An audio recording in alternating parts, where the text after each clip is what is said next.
પ્રભુ ઈસુની જય મિત્રો, આજે આપણે અબ્રાહમના સ્વભાવ વિશે જાણવાના છીએ.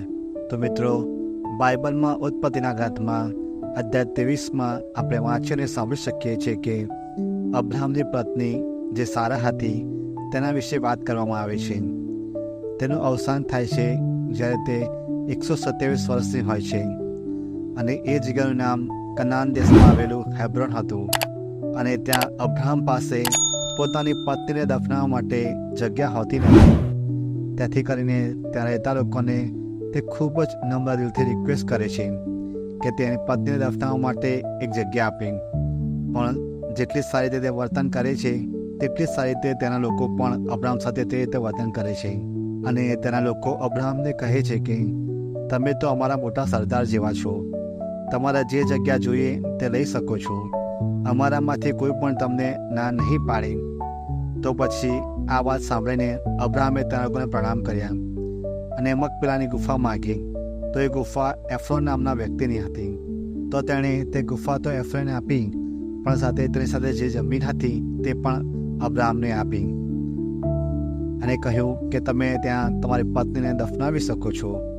પછી આ વાત સાંભળીને અબ્રાહમે તેના લોકોને ફરીવાર પ્રણામ કર્યા અને પછી અબ્રાહમે એફ્રોન સાથે તે જમીન વિશે વાત કરીને એક વાત પર સંમત થાય છે અને પછી તેની પત્નીને ત્યાં જે ગુફા હતી ત્યાં દફનાવે છે. તો મિત્રો, આજના વચનમાં આપણે જોઈ શકીએ છીએ કે સારાના અવસાન વિશે વાત કરવામાં આવી છે.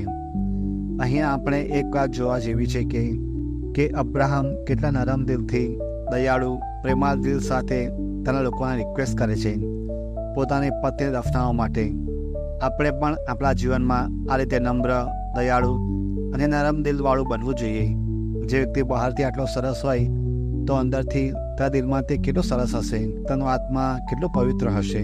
ઘણીવાર એમ બને છે કે આપણે અંદરથી સારા હોઈએ છીએ પણ આપણું બોલવાનું ખરાબ હોય છે, અથવા આપણે બોલવાનું સારું હોય તો આપણું મન ખરાબ હોય છે.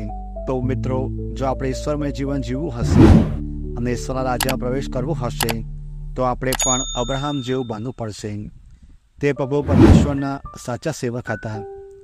અબ્રાહમ જેવા હતા, તેથી તે ઈશ્વરની સાથે ચાલી શક્યા, જીવન જીવી શક્યા, તેમની નજરોમાં રહી શક્યા. અને બીજી એક વાત કે જ્યારે આપણે બાઇબલમાં ઘણીવાર વાંચીને સાંભળી શકીએ છીએ કે ઈશ્વરે ઘણા લોકોને અને ઘણી વાર કહ્યું છે કે હું ઈશ્વર છું, હું અબ્રાહમનો ઈશ્વર છું. આ કેટલી મોટી વાત કહેવાય.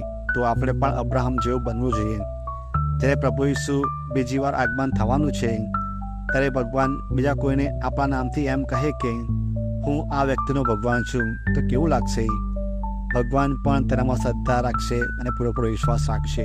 મિત્રો, આજે આપણને આજના વચનમાંથી ઘણું શીખવા મળ્યું છે કે આપણે અબ્રાહમની જેમ સારો સ્વભાવ રાખવાનો છે, એકદમ નમ્ર, દયાળુ, પ્રેમાળ, જેથી કરીને આપણે પ્રભુના સાચા શિષ્ય, એક બાળક, એક શિષ્ય બની શકીએ. તેથી પ્રભુ પરમેશ્વરનો ખૂબ ખૂબ આભાર કે આપણને પવિત્ર બાઇબલ આપ્યું. તેના દ્વારા આપણે તેના લાયક બની શકીએ છીએ. હું આશા રાખું છું કે તમને આ બાઇબલના પવિત્ર વચનથી ઘણું શીખવા મળી જશે. અને જો તમને આ વિડીયો સારો લાગ્યો હોય તો તમે બીજા આપણા ભાઈઓ અને બહેનોને પણ શેર કરજો, લાઈક કરજો અને અમારી આ યુટ્યુબ ચેનલને સબસ્ક્રાઈબ પણ કરજો. તમારો આભાર.